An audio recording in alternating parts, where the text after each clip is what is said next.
right, thank you. It is 6:30, so I'm going to call to order the meeting of the Sherborn Select Board of June 26, 2025. In attendance, we have Marion Neutra, Dan Sickle, Jeff Waldron, and then Paul DeRensis is remote, and I'm Stephen Tsai.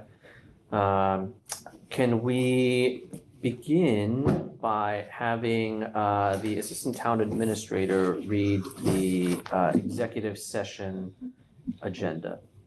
Good evening. So item number 1 is meeting with Town Council and Sherborn Select Board in executive session pursuant to Mass General Law, Chapter 38, Section 21A and 3, and Suffolk Construction versus DCAM, 449 Mass 444, parentheses 2007, to discuss 41 North Main Street LLC versus the Sherborn Board of Appeals. Housing Appeals Committee number 2021-06, and pursuant to General Law, Chapter 38, Section 21A7, to comply with or act under the authority of any general or special law, a federal grant and aid requires, specifically the Public Records Law, General Law, Chapter 4, Section 726, to discuss privileged communications for town council regarding litigation. Item number 2 is a strategy session to prepare for contract negotiations with a non-bargaining union employee pursuant to General Law, Chapter 38, Section 21A2, the DPW Director. Item number 3 is discussion with Labor Council regarding collective bargaining strategy for negotiations with Sherborn Police Association, Mass Coalition of Police, Local 158, the Police Bargaining Unit pursuant to General Law, Chapter 30A, Section 21A, 3 and 7, and Suffolk Construction versus DCAM, 449 Mass 444, parentheses 2007. Thank you. Are there any amendments to the executive session agenda? Hearing none, I would move approval of the agenda as read by the Assistant Town Administrator. And I would second that. All right, moved and seconded. We'll do a roll call vote. Marion? Yes. Aye. Dan? Aye. Jeff? Aye. Paul? Aye. And Zach, are you going to be the only person here from, okay, so you don't need to open a meeting. All right, then in that case, I do declare that a executive session is necessary for the items listed. So I move that we enter into executive session. A second? Second, do we move already? Yeah, I moved already, yeah. Good. Do a roll call vote. Marion? Aye. Dan? Aye. Jeff? Aye. Paul? Aye. And I'm aye as well, so we're now in executive session.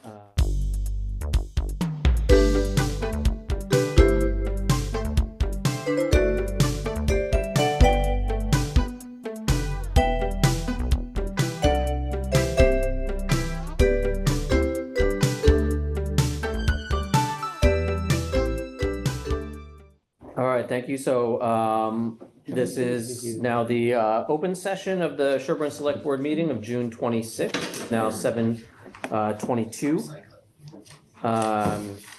And we have, I've already said who's in the meeting, so can I have the Assistant Town Administrator read the open session agenda? Good evening. So after I read the agenda, the board can vote to amend or approve the agenda. I have not had any requests for public comment tonight. Items may be taken out of order and topics not anticipated 48 hours in advance may be added. Item number 1 is the consideration of various board and committee appointments. Item number 2 is the consideration of utilizing the surplus equipment funds, which you have. Item number 3 is the Pine Hill School HVAC project update. Item number 4 is the consent agenda, the TA payroll, and draft minutes. Item number 5 is the select board reports, and item number 6 is town administrator reports, the MS stormwater permit, Route 27 South Main Street, Sewell Brook and Culvert, Mass GIS parcel mapping compliance, and environmental. Great. Are there? Move approval of the agenda as read by the Assistant Town Administrator. Okay. I have a question on it. Yeah. There was a active duty fire official who passed away. And I wonder if we could have a moment of silence for Anthony Luani, a Sherborn firefighter he's was with the department for a while, and there's a brotherhood there, or sisterhood, a community of firefighters who are a family, as I think they call it. They see themselves as a family, and they had 30 of them at the hospital. So they're all affected by this. Could we have a moment of silence in memory of Anthony Luani, Sherborn firefighter?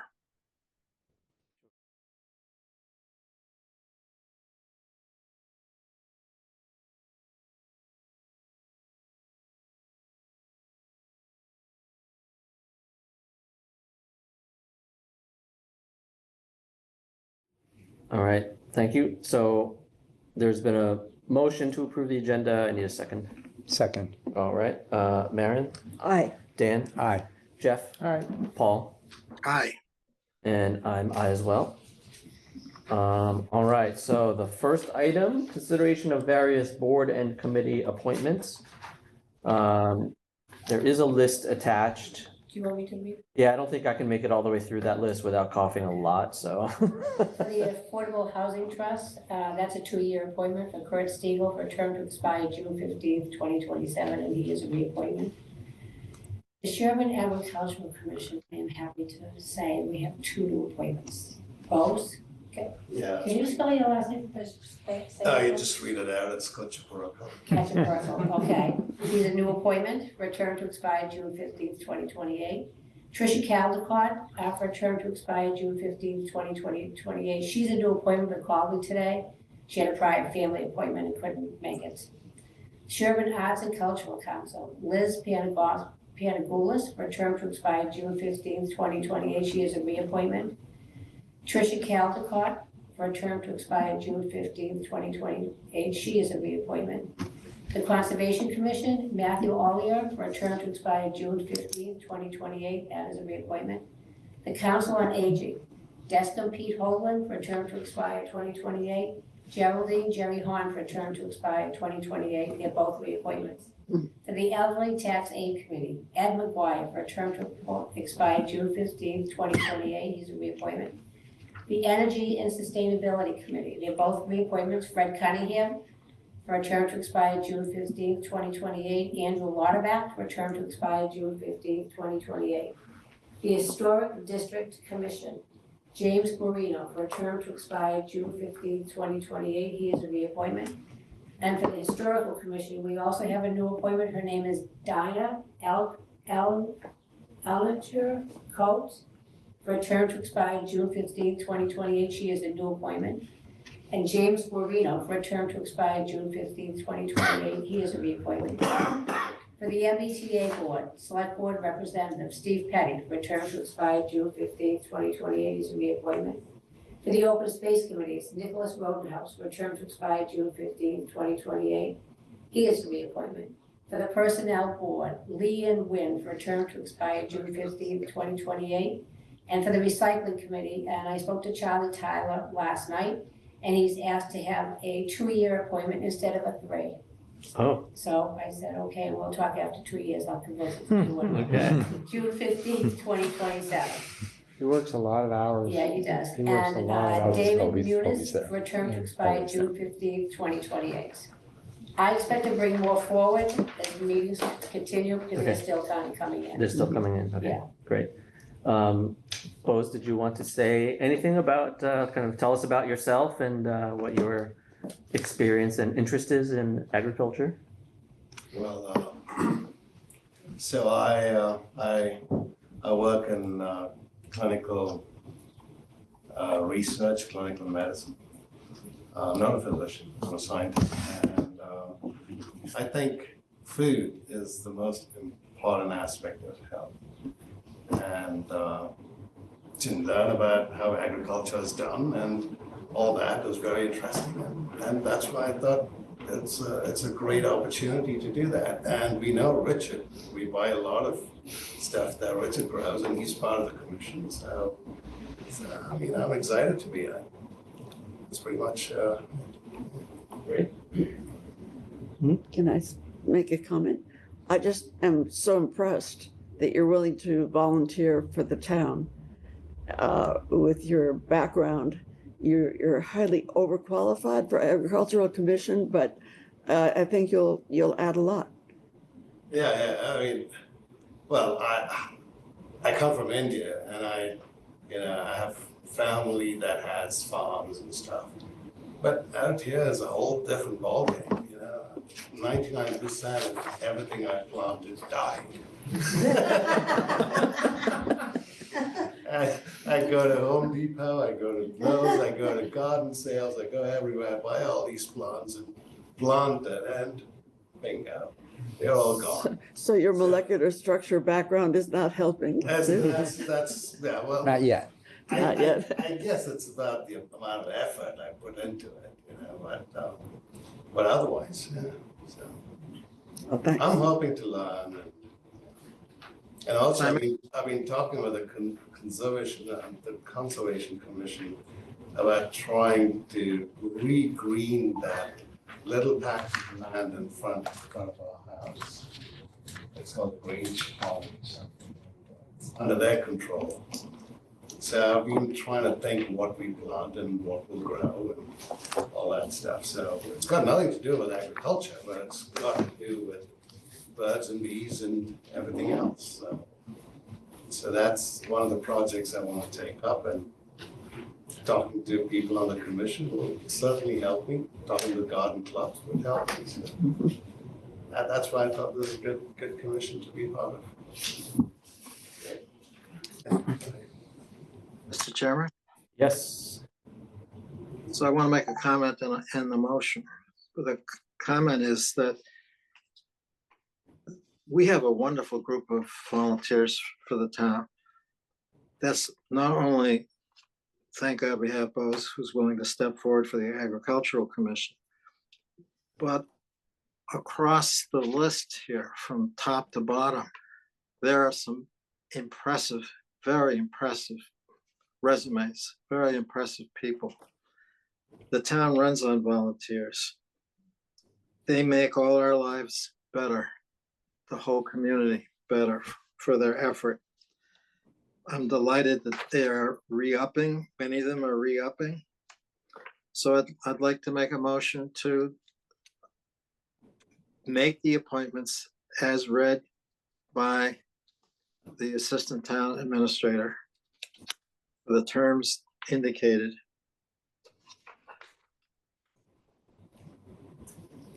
I second the motion. All right, moved and seconded. Marion, Aye. Dan, Aye. Jeff. All right. Paul, Aye. and I'm I as well. All right, thank you all very much. Thank you. Thanks for Thank you. coming. All right. Thank you for And coming. thank you for Thanks for volunteering. volunteering. Thank you for volunteering. Then I realize I'm probably the only one. Someone's. Yeah, I notified everybody that was here tonight. And good luck with the garden this year. So I guess I'll head back and get back on Zoom. You're welcome to stay also if you want. Thanks. Thank you. All right, next we have consideration of utilizing surplus equipment funds. Chief Galvin. Thank you. So what we're looking to do is to utilize up to $13,500 of the sale surplus police equipment funds that we have to upgrade what's known now as our active threat equipment. Used to be commonly referred to as active shooter. The biggest portion of this upgrade would be our patrol rifles that we carry. So we started this project with this year with our capital requests and police vehicles. So each one of our frontline police vehicles carries a patrol rifle. And so as part of the new equipment going into those vehicles with our capital request, a new rifle for those two cars. And it actually came up in discussion with advisory about the rest of them. And the reason we want to, or need really to upgrade the rest of them is we currently operate on 3 different platforms. So different manufactured rifles, different sights, and different optics. And the Municipal Police Training Committee firearms section is changing our qualification requirements on those. And basically, they're looking at liability and saying that if you qualify on X brand rifle with X brand sights or style sights and X brand optic, and then you have another one, you have to train and qualify on every rifle. It used to be pretty simple. Basically, as a police officer, we qualified with a handgun, we qualified with a shotgun, we qualified with a rifle, and they said that was okay.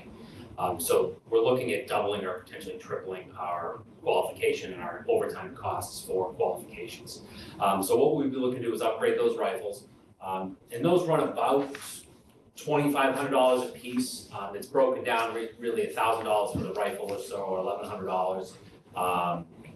The optics are about $400 to $500. The flashlight that goes on, it's about $400. And then with this upgrade, this is probably the biggest change. We would be adding a suppressor to our rifles. So I'm not talking James Bond where things are silent, but rifles, they make a lot of noise. Unfortunately, when you look at nationwide, and I hope we buy these things, we train with them, and we never have to use them. But if we do, they're utilized inside buildings, inside schools. It makes a lot of noise. As much as we would expect, because when we train, we wear ear protection. An officer to grab ear protection, put that on, and go into their to do, and attack the threat, chances are they're not going to do it. I've thought about it myself, and it's probably something that's not going to be in the forefront of my mind to grab my ear protection and put that on. What's going to happen now if there's an exchange of gunfire, the officer now, especially with a rifle in a confined space, is going to have a huge hearing deficit, which is going to create a problem for us in communication and gathering information. So the suppressor is going to lessen that. And it's really quite amazing what it does. It lessens it really at the rifle, at the point. There's still a supersonic bang downrange, but it will be a huge benefit if God forbid we ever have it. In addition to the rifles, we've been looking at upgrading some of the sights on our handguns and then buying some miscellaneous equipment, some specialized door chocks and things like that to mark doors if we have to go into buildings, so that people coming in and subsequent officers don't check the same areas. And we're able to, some buildings like our schools, where there's automatic locks and things like that, we're able to prop doors to keep things open. So be a combination project. The current balance in that fund on the police side is actually $13,569.39. So we'll be utilizing most of it, but we will also be replenishing some of that with the sale of vehicles as we add the new patrol vehicles this year. Okay. Any questions for the chief? You had mentioned you were staging this, but so after this, is there more that you would need to do to get all of your equipment? So what it would have been is we would have done a couple next year and a couple the year after with the capital projects. This will do it all at once instead of putting it out over a few years. Okay. I just know when the discussion, as the chief mentioned, came up at advisory was very supportive of the idea of get it done so that everybody's on the same platform. Yeah. Is using the same rifles in every situation. Yeah, that makes sense. All right. Can I? Was that move approval? Is that what you said? Yes. All right. Second. All right. Moved and seconded. Marion, Aye. Dan, Aye. Jeff, All right. Paul, Aye. and I'm I as well. Thank you very much. All right. Thank you. Thanks, Tom. You too. Thanks. It was having fun. By the way, I went to the rail trail place in Milford. Excellent, isn't Yeah, it? it's their new location. The new location, yeah. Yeah, I went down there. It's much bigger than the one The one in Hudson. Hudson, yeah. Yep, It was good. very nice. All right. Next item, Pine Hill School HVAC project. Are you gonna give us the update? I'll give an update. So this is the ongoing project to install HVAC or air conditioning to the Pine Hill Elementary School. You'll recall the 2024 annual town meeting appropriated $300,000 to install air conditioning in the library space, the cafeteria, and the auditorium space. The project costing came back larger than that amount. So the school committee was able to contribute $370,000, and the town, through a reserve fund transfer, provided an additional $75,000, and a contract was awarded for $745,000 to install air conditioning for the library and the cafeteria space. So that's the current contract that's ongoing.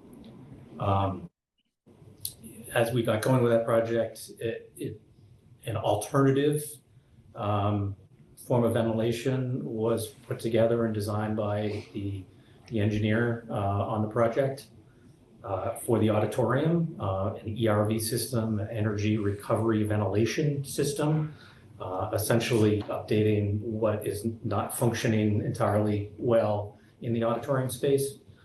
So they put together a design and specifications for that, put that out as a change order to the contractor for pricing.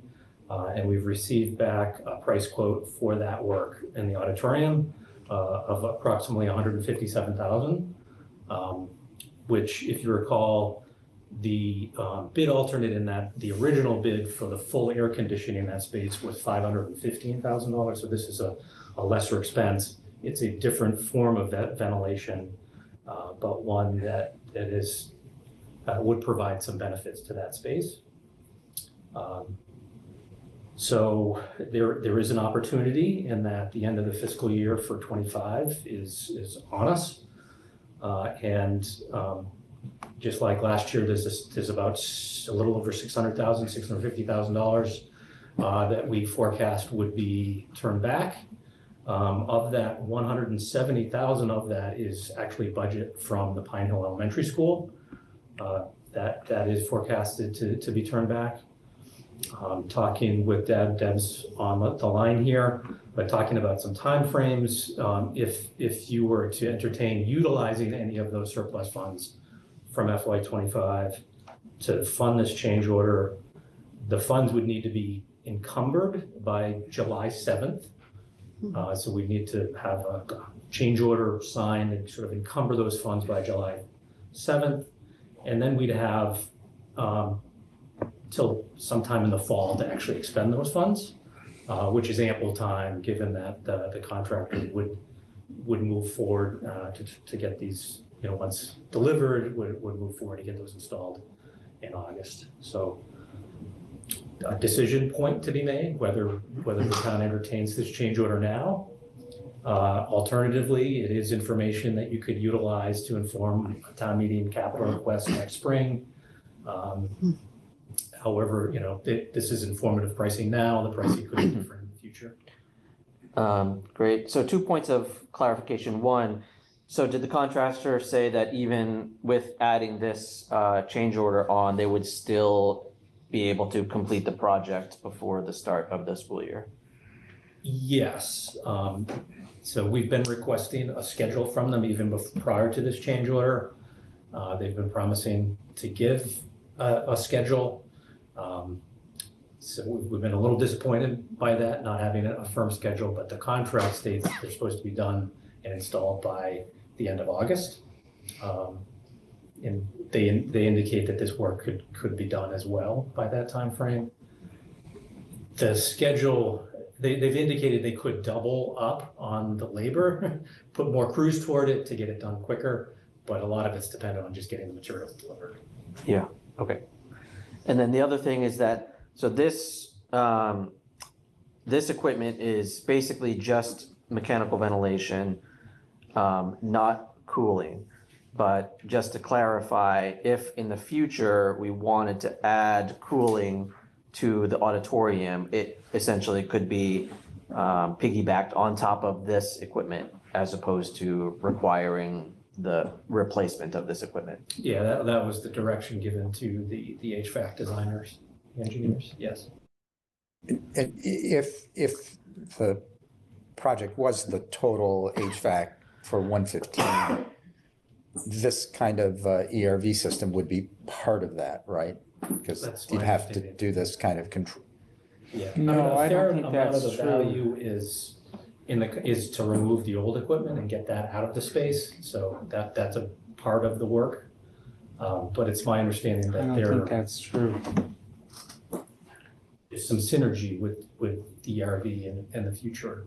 Yeah, but Possible I don't conditioning. think that's completely true. It can't be because, they're not there's some equipment that might, like we're replacing fan units, and yes, that might be part of what you're asking, if I understand you correctly, is if we were doing an air conditioning project for the auditorium instead of this ERV system, we're probably replacing some fan units in this, but there's money being wasted that would have to be replaced if you went to the air conditioning system, is what I'm saying.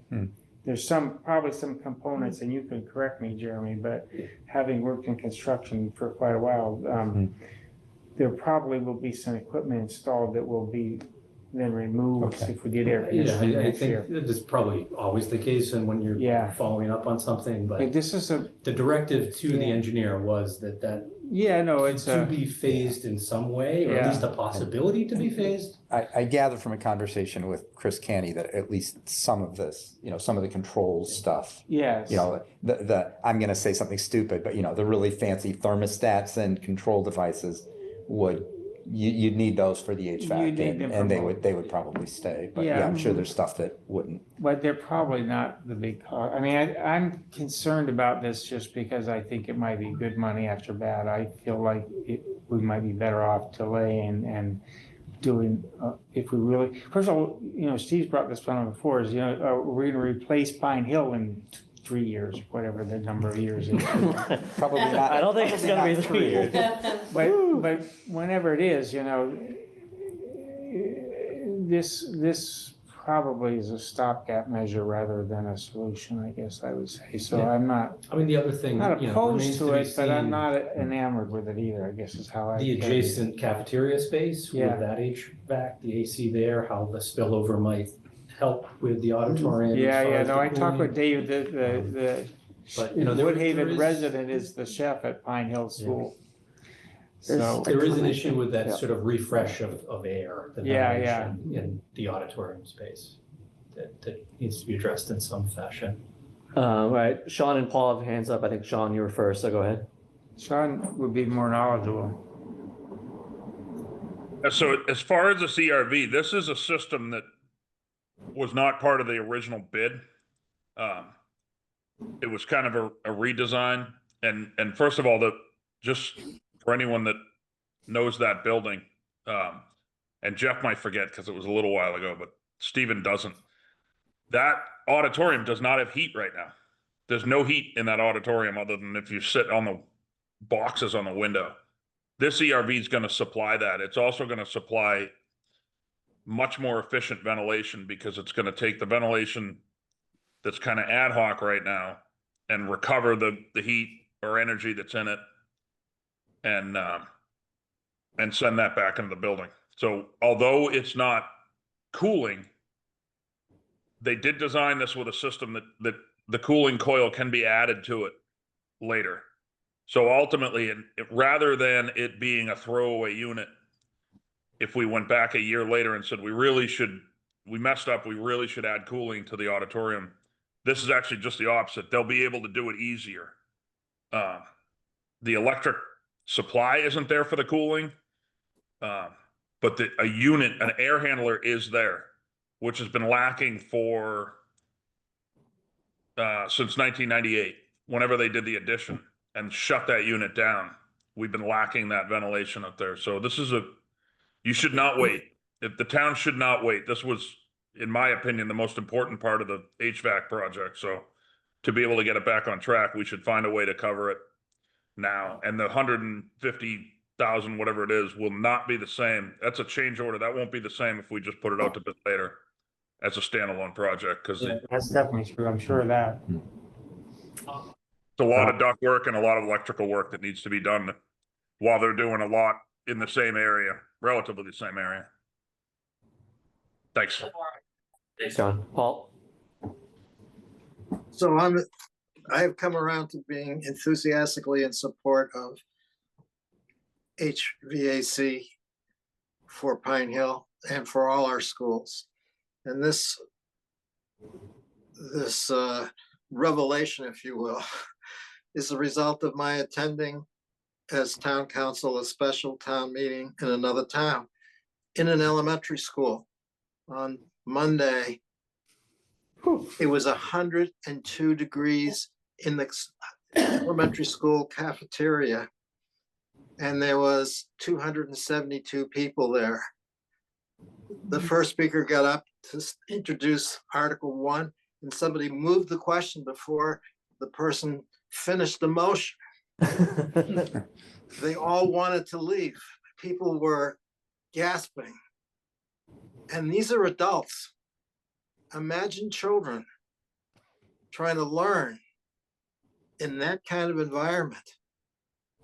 And I had asked, why wasn't there air conditioning there when the school was originally built or renovated? And they said, well, because schools are during the winter time, and there may be 1 or 2 hot days, but we figured we'd save some money. No, it's not just the kids who use the schools. It's the teachers, and it's people like 272 citizens of the town needing a meeting space for a special town meeting. So we ought to make use of our school buildings to make them safe for human beings all the time the school is available. So I'm in support of this project. I'm in support of the funding. I'm in support of the change order. Happy to make motions to get it done. Great. Any other comments or questions from the board or anyone?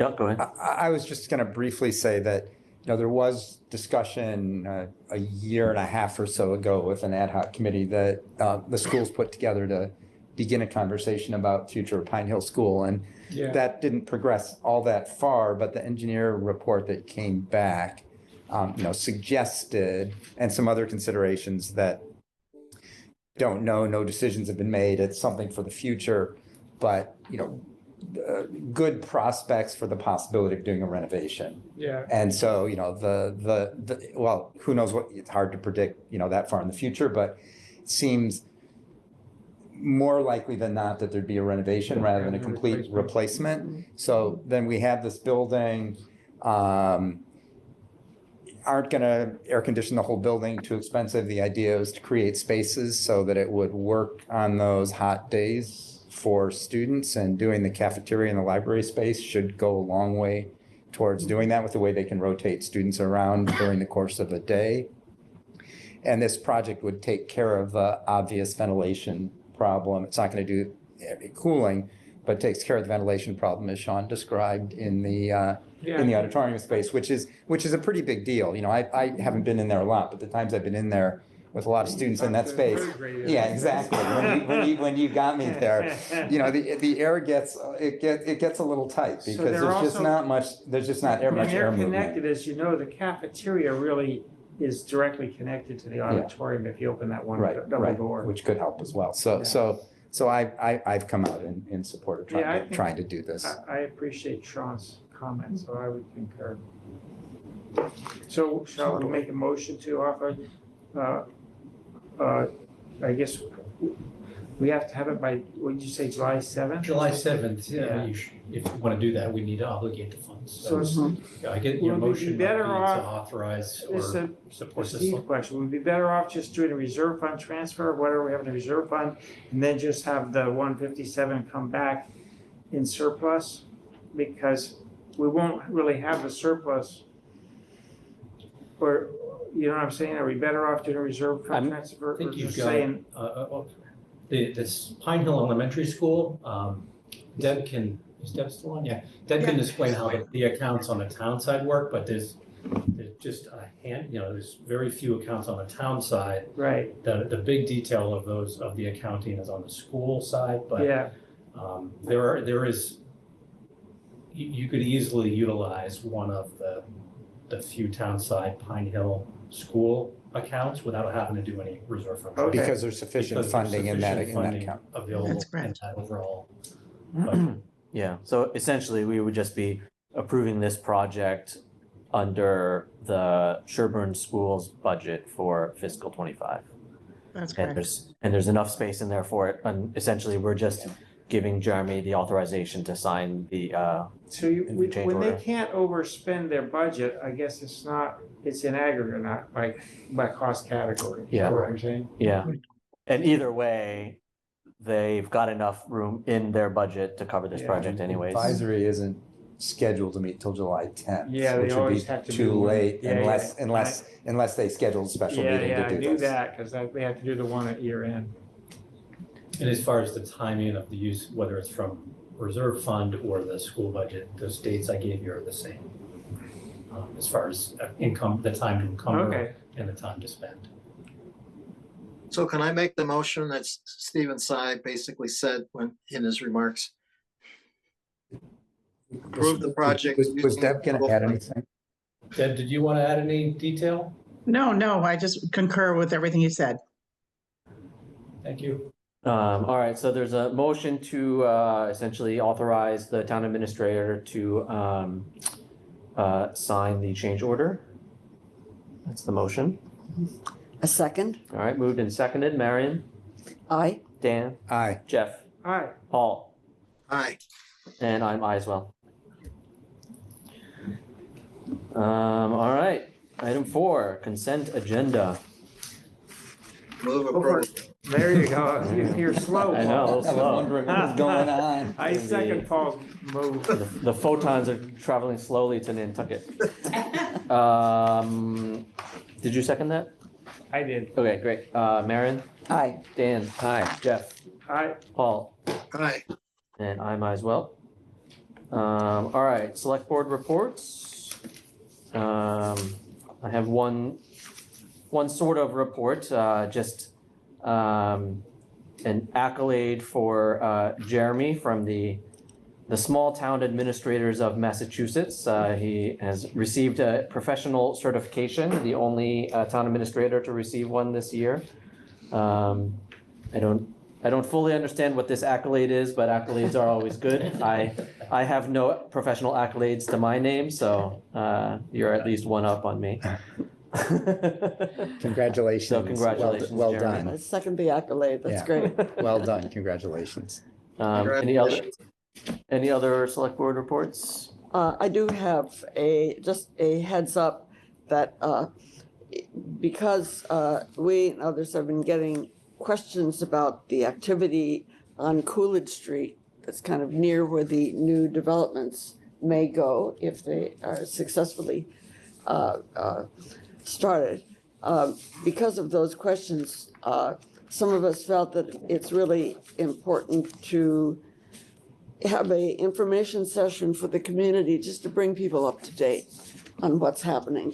What's actually happening now are a couple of new wells being dug by the developer, and there will be some well testing up there. That's part of the state process to approve the water and sewer. they also So- clear cut a pretty wide length of the property, Yeah, down below the soil level, right? Yeah, so, related to the work that's going on out there, Yeah. there appears to be two different things happening on the Yeah, property. Yeah. exactly. There was some clearing done by a current tenant of the house that's there, sort of immediately behind the house. Mm-hmm. But farther in the back of the property, actually beyond a small wetland, is where the two wells that Marion Mhm. pointed out will be installed. I think that the developer, Toll Brothers well driller, started that work today to install two additional water supply wells for the future Coolidge Crossing project and the Meadowbrook Common project. That would make a total of 4 wells.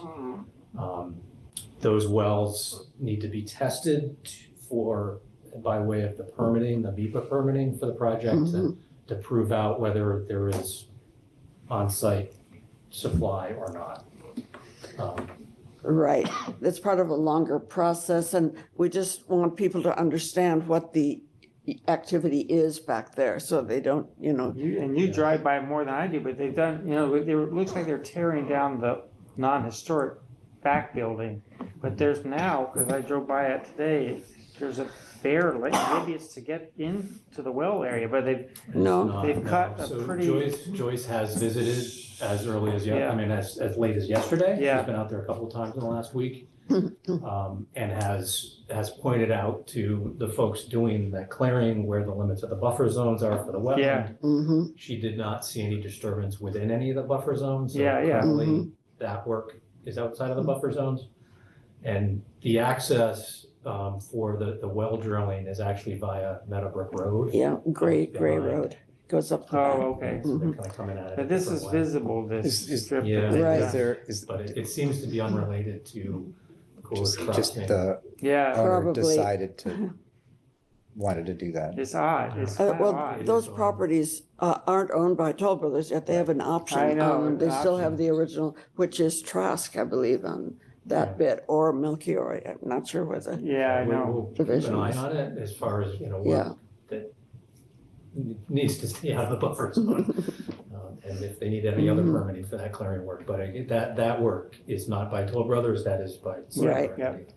Right, but in any case, we're looking at perhaps a date in late July to give us enough time to, for Toll Brothers, the developers, to put whatever they want to say together, and for us to organize it. It would be kind of an informal, quick show and tell here in, probably in this room in Town Hall, also on Zoom. And the tentative plan is to send out one of those postcards, townwide postcards, to let people know that it's going to happen. And I think it also would be a good idea to especially inform the people on Meadowbrook and Coolidge. We just want to keep the community on board with the project Yeah, and yeah. make sure people know what's happening. So that'll be coming up later in July. We haven't found a date yet, so I can't tell you when. All right, any other select board reports? All right, town administrator reports? Yeah, a handful this evening. A few are listed on your agenda. First, the US EPA New England region is apparently conducting an audit of permit compliance for the municipal separate storm sewer system permit, the MS4 permit. They have identified some issues with some of the compliance in the various communities in New England. They have direct oversight of the stormwater permit in Massachusetts, whereas the other New England states are delegated. So that's why US EPA is directly reaching out to these towns, including Sherborn, with potential non-compliance. The US EPA has identified that there is a non-compliance item that we need to address for our stormwater permit. When we need to follow up with, so there was a stormwater bylaw that was passed at town meeting a number of years ago, and then there were some revisions made to it. There had intended to be a follow-up for the planning board to issue regulations on how that bylaw would be administrated. Those regulations were never adopted or put into place. The US EPA has noticed and has reached out. We've had a meeting with them. They've outlined what compliance steps we need to take. They've asked us how long we believe it'll take to comply. Today, we've had some internal discussions amongst ourselves to give ourselves some time to do that and what it entails. We believe we can be in full compliance by September 30th. We've relayed that today to the US EPA. Actually just got an email while we're in meeting. It appears that they will be accepting that date. However, they will be issuing a formal administrative order that would include that date for compliance. So they will be formally notifying the town of Sherborn that we need to do these items and implement them before the end of September of this year. What it will entail is that the planning board needs to discuss and adopt regulations to administrate the stormwater bylaw. There's plenty of samples out there. A good one from the town of Lincoln that we'll likely use as our template. Very similar bylaw that they have in place and the regulations passed muster with US EPA. So we need to do a process of approval of that through the planning board. But nothing that requires town meeting. No, not to comply with the stormwater permit. Some of these discussions will likely lead to further discussions on whether the town bylaw should be updated to capture other scale of projects in stormwater reviews, but that's a separate item, not related to our compliance with the stormwater permit. It's just things that have been noticed by way of land development permitting. But yeah, to comply, the planning board just needs to adopt these regulations. There's some work there. They need to have a hearing and then we need to work it out to make sure it works with the process here and so forth. So we're comfortable that September 30th gives us enough time. Next update is regarding the culvert that carries Sewell Brook under Route 27, that's South Main Street. That culvert has been on the watch list. Sean's been keeping an eye on it. Unfortunately, it's reached a state where we believe we need to do some emergency repairs. It's a corrugated metal pipe that's severely corroded and actually has some erosion around it. The flood water has actually bent the culvert, so it's kind of restricting flow in the inlet, which that's a problem leading to some upstream flooding. So we'll be putting into DCAM a request for emergency procurement so that we can get some waivers from state procurement rules so that we can hire a vendor to do a structural lining of that pipe and keep the 4-foot diameter pipe in place and put this UV cured sock inside, get blown up and then put this light in and cure. We've gotten a price quote from a vendor to do all that work. It's around $60,000, so it could be covered under the town meeting appropriation for roadways. A good reason to have those funds on hand for such items.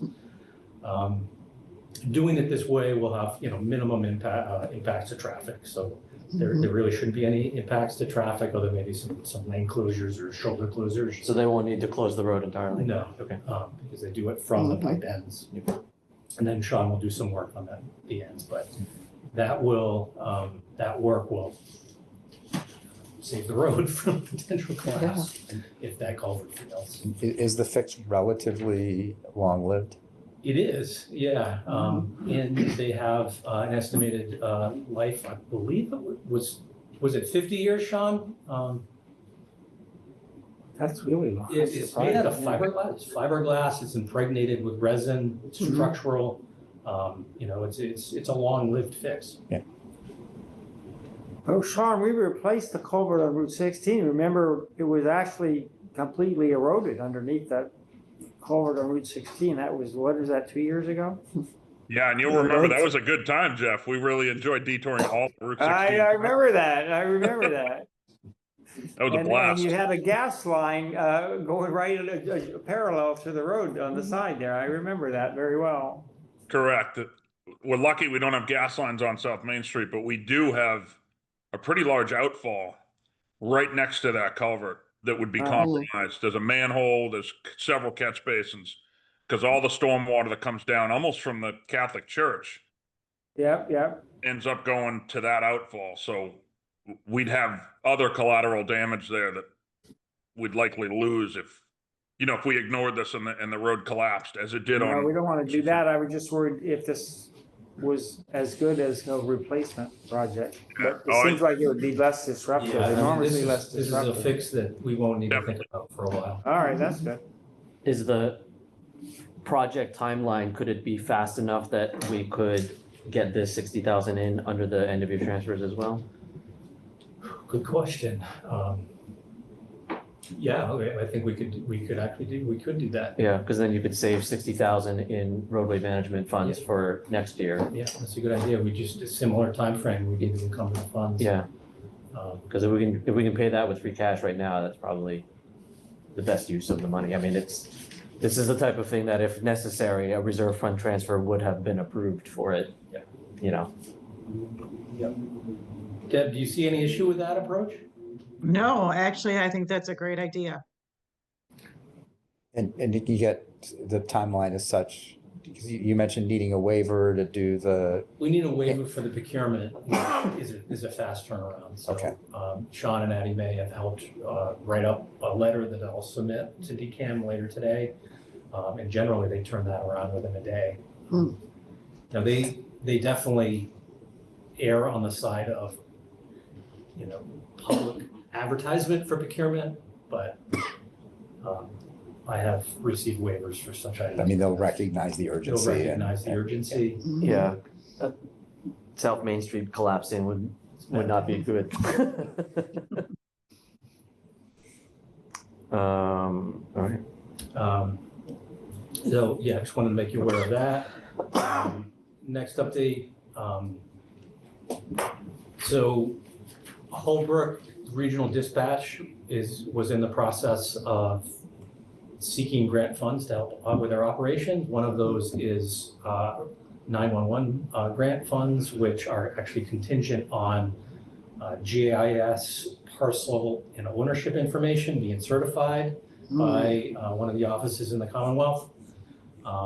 And as it turns out, when the Holbrook Regional Dispatch submitted the grant requests for this year, the Commonwealth came back that several of their member communities did not have compliant GIS. Sherborn being one. There were two other communities, Rockland and of all things Holbrook, were also Okay. compliant. However, could have impacted the funds available to run the dispatch center. So we scrambled, and with the help of several folks here, Chris Canny, Sean, Annie May, our chair of the Board of Assessors, Kevin from Holliston, we've been able to satisfy and put some assurances in with MassGIS that we will be within a short order will be have a certified parcel. What's involved in getting that certification? There's some extracts from the assessing data, from the CAMA data. There's some GIS work to do. Some of the parcels are not up to date, so those need to become up to date. So we've got some consultants on board, Catalyst, who is Patriots Properties. They'll do some work for us that we need to do in the interim anyway, with the current staffing situation in the assessing office. Yeah. And we have help from a GIS specialist consultant. Okay, that good. will help us. So So you have all the that people on in board. with Chris Canny sort of stepping forward to take a bit more ownership, because nobody else has Yeah. in the town's GIS. We've made some strides there. So still more to do. We got into this situation because of lack of regular maintenance of GIS. So there's some learning lessons that I think we knew we needed to do, but here's a case in point as far as why we need to do it. Yeah. And do all three of the communities that were not in compliance need to get into compliance in order to receive, even to be eligible to receive funds from the 911? No, the portion of the funds that are associated with each of those communities are at risk, not the whole batch. Okay. But like I said, we were able to put together a response to MassGIS such that they have put our status in as not non-compliant, but pending compliance. We're not compliant, we're in the middle. They're trying, yes. So we will, they'll receive the grant funds that they would have needed. Holbrook will get grant funds, but we have a timeline to become compliant. Another update, we did receive word from Representative Marina DeRosa's office that the governor has filed an environmental bond bill. It's actually the Mass Ready Act. It's a multi-million-dollar bill that will likely include some earmarks or specific project requests from communities. So there's no timeline for this yet, but Jeff Myers of James Ryan and DeRosa's office wanted to put it on our radar that we should be thinking of projects that might fit into the purpose of the Mass Ready Act.